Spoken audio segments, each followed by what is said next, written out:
नमस्कार दोस्तों, संकल्प मैथ क्लासेस में आपका स्वागत है। हम कर रहे हैं डिस्काउंट, और डिस्काउंट का टाइप फर्स्ट चल रहा है और टाइप फर्स्ट का भाग 3 है। एक वस्तु के अंकित मूल्य पर 12% की छूट देने के बाद वह 880 रुपये में बेची गई। उसका अंकित मूल्य कितना है? हमें पता है कि जो छूट देते हैं वो हमेशा अंकित मूल्य पे देते हैं, मार्केट प्राइस पे देते हैं। ये जो दे रखा है 880 रुपये में बेची गई, ये क्या दे रखा है? सेलिंग प्राइस दे रखा है हमें।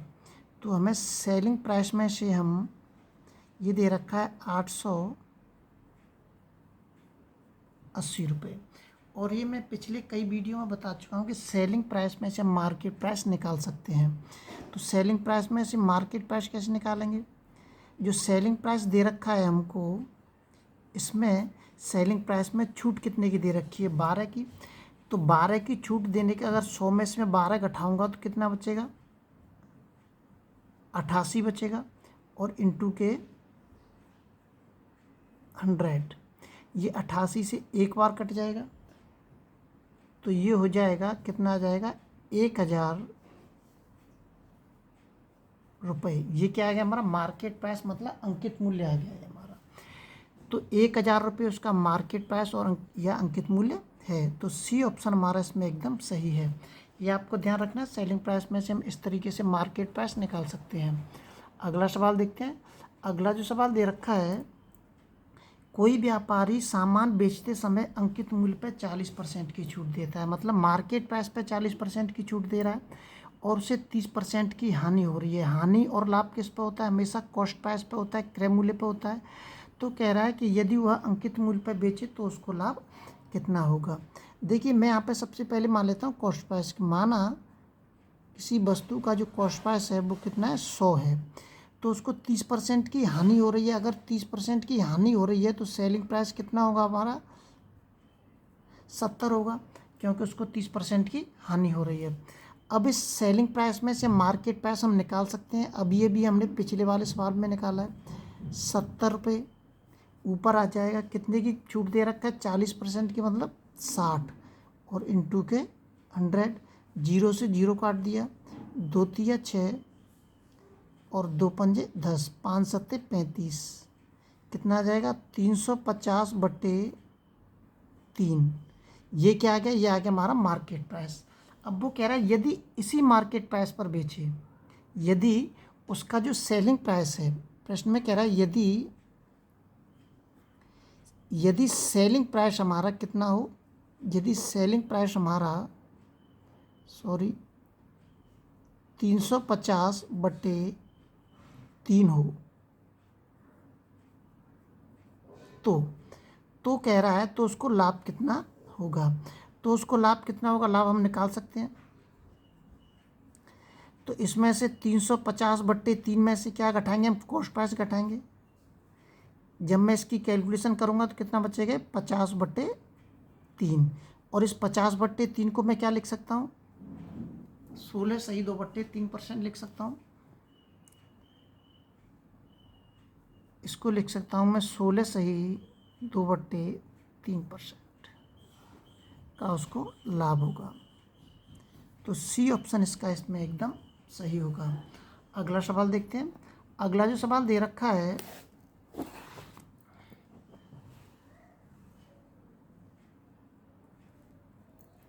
एक वस्तु का अंकित मूल्य 800 रुपये है, उसे मौसम समाप्ति के बाद 736 रुपये में बेचने का प्रस्ताव है। तो कह रहा है कि छूट कितनी है?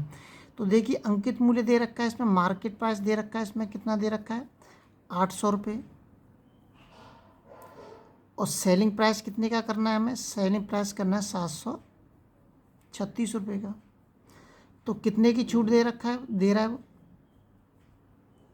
इसमें से घटा दीजिए,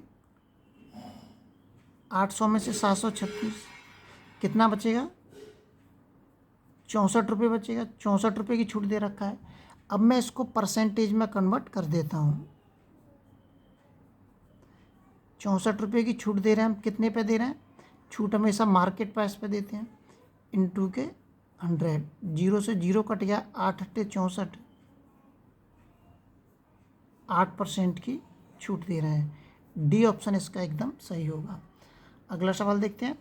अगला जो सवाल दे रखा है, यदि कमीज की लागत 20% छूट देने के बाद 64 रुपये आती है, ये कह रहा है तो इसकी मूल लागत कितनी है। 20% छूट देने के बाद 64 रुपये आती है, तो पूछ रहा है कि इसकी मूल लागत कितनी है। लागत का मतलब छूट देने के बाद समझ लीजिए खरीदा है मैंने ये 64 रुपये में, 64 रुपये में खरीदा है मैंने। तो कह रहा है यदि कमीज में 20% की छूट देने के बाद 64 रुपये आती है, तो इसकी मूल लागत मतलब अंकित मूल्य पूछ रहा है। अब इसमें जो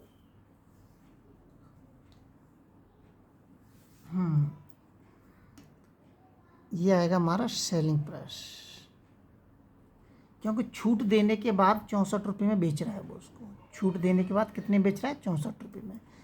तो यहाँ से मैं क्या निकाल सकता हूँ, मार्केट प्राइस निकाल सकता हूँ। यहाँ से मैं 64 से कितने रुपए में बेच रहा है, छूट कितने की दे रहा है, 20 की, इसका मतलब 80 और इंटू के 100, 0 से 0 कट गया और 8 अट्ठे 64, तो कितनी हो जाएगी 80 रुपये। मूल लागत पूछ रहा है पहले की, मार्केट प्राइस पूछ रहा है, तो कितना होगा, बी ऑप्शन है इसमें एकदम सही होगा।